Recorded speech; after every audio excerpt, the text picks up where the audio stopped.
美军军费创历史纪录，在政坛泡了数十年的拜登不容小觑。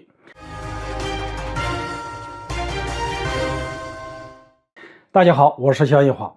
美国军费创历史纪录，真想要和中国开战吗？近日，美国方面再次创造了一项纪录，这个纪录可能与中美关系接下来的走向有着很大的关系。那么是什么纪录呢？就是美国国防预算再创新高，达到8420亿美元。可能光凭这个数字，大家还不能切身体会到这个数字意味着什么。其实8420亿美元的军费，差不多是军费开支排在美国之后的9个国家防务开支的总和。那么问题来了，拜登拿出史上最高的国防预算，到底是想要干什么呢？对于这个问题，外界给出了答案，认为美国这是打算和中国开战。而做出这一判断的依据，就是美国政府宣称提出的军事预算将优先投资美国海军和海军陆战队，目的就是让美军舰队更具杀伤力和生存能力。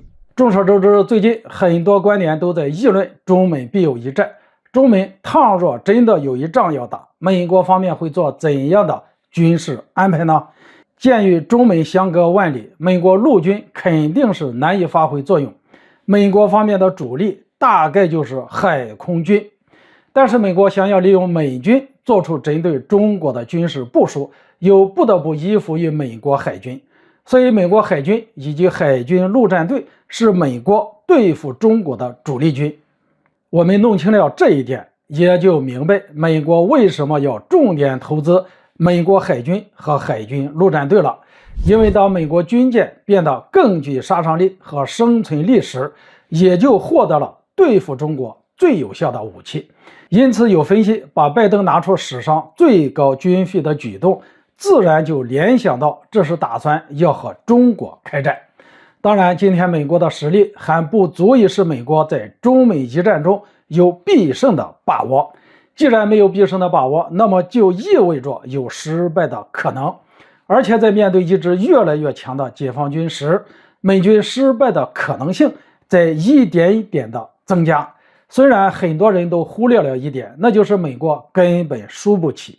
于是问题来了，既然美国根本输不起，有没有必胜的把握？那么美国还会真的想和中国打上一仗吗？我认为美国至今都没有在俄乌冲突中亲自下场，其实就能够解释一切了。可以说，在美国政坛泡了数十年的拜登，他的战略定力在关键问题上的克制力是不容小觑的。